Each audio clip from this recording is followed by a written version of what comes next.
Often when we want to learn about history, we'll say pick up a book or maybe even head to a museum.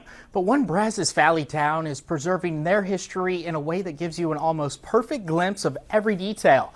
KRHD reporter Rebecca Fiedler has this story.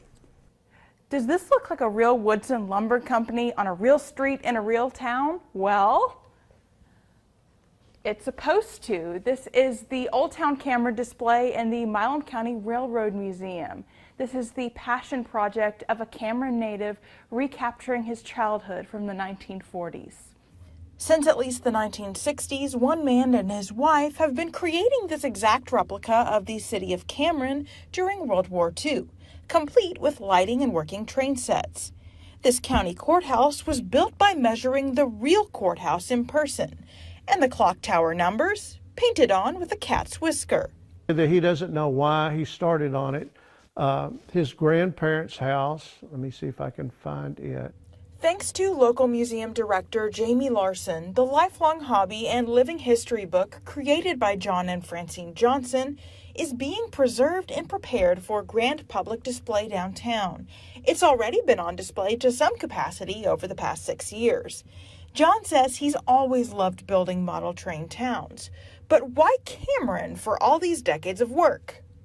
I loved it. I grew up here and knew everybody and knew the town, and the people were good to me, and I just wanted to build cameras.